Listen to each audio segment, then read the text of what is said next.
Today, we will be looking at the nervous system, its divisions and its key structures and their functions. The nervous system is the master control and communication network of the body. It regulates every other system, such as the cardiac, respiratory, endocrine, etc. It enables sensation, thought, emotion, movement, and reflexes, and it also maintains homeostasis by detecting internal and/or external changes and coordinating responses. It works through electrical impulses and chemical messengers known as neurotransmitters for fast and precise control. Common disorders of the nervous system include stroke, CVA, seizures, meningitis, neuropathy, and spinal injury. Now we look at the divisions, which include 1. The central nervous system, CNS, that contains the brain and spinal cord. 2. The peripheral nervous system, PNS, which contains cranial nerves 1 to 12, spinal nerves, sensory and motor pathways, and 3. The autonomic nervous system, ANS, which is further subdivided into 1. The sympathetic, otherwise known as fight or flight, which causes an increased heart rate, increased blood pressure, bronchodilation, and decreased gastrointestinal motility, and 2.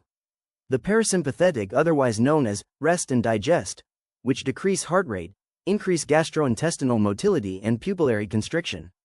Moving on, we have the key structures and their functions. Starting with the cerebrum, which controls voluntary movement, thought, memory, and emotions. Nursing considerations include assessing speech, memory, personality, and orientation. Secondly, we have the cerebellum, which deals with balance, coordination, and muscle tone, and the nursing considerations include observing gait, tremors, or ataxia. Thirdly, the brainstem, which controls heart rate, breathing, and consciousness. Nursing considerations include noting that vital sign changes may indicate brainstem injury, and lastly, we have the spinal cord, which is involved in nerve conduction and reflexes. Nursing considerations are that loss of reflexes may indicate possible spinal damage. Don't forget the reminders. The CNS is the processing center, the PNS is the messenger network, the ANS is the automatic control system, the brainstem controls vital life functions, the cerebellum maintains coordination and balance. And the key assessments include the Glasgow Coma Scale and neuro observations.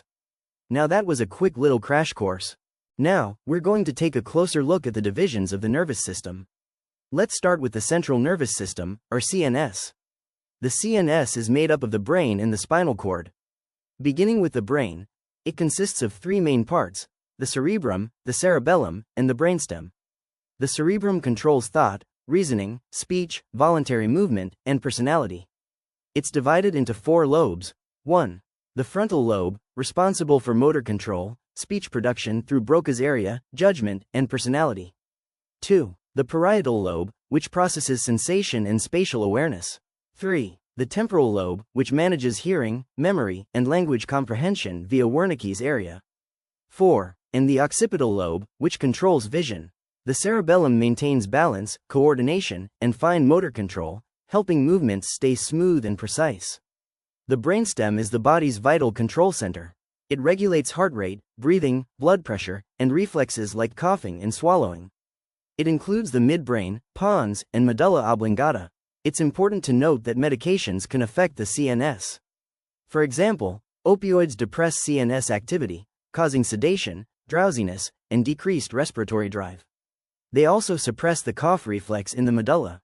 That's why nurses must always assess before you medicate, check respiratory rate, level of consciousness, and pupils before giving opioids. Now, let's move on to the spinal cord, which is also part of the CNS. It conducts nerve impulses to and from the brain, acts as a reflex center such as in the knee-jerk reflex, and is divided into segments that give rise to spinal nerves from C1 to S5.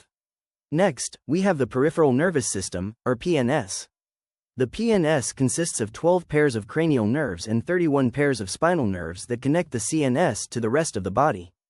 There are 2 main types of peripheral nerves: afferent, sensory, nerves, which send information to the CNS, and efferent, motor, nerves, which carry commands from the CNS to muscles and glands.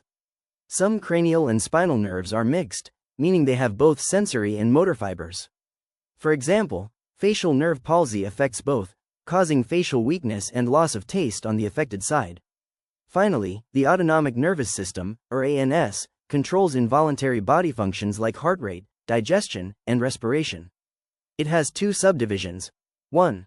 The sympathetic nervous system, also called fight or flight, it increases heart rate and blood pressure, dilates pupils and bronchioles, decreases gastrointestinal activity, and releases adrenaline.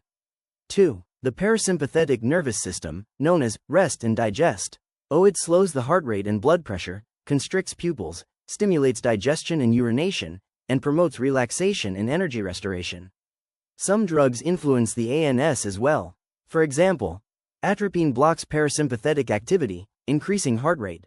Beta blockers inhibit sympathetic activity, lowering heart rate and blood pressure. This last slide gives you a quick reference guide to all 12 cranial nerves, their names, functions, type, sensory, motor, or both, and how to test each one. Screenshot this for easy memorization and keep it handy for your neuro assessments. Follow the Student Nurse on TikTok and Instagram for more nursing tips, study guides, and clinical pearls. Happy studying, future nurse!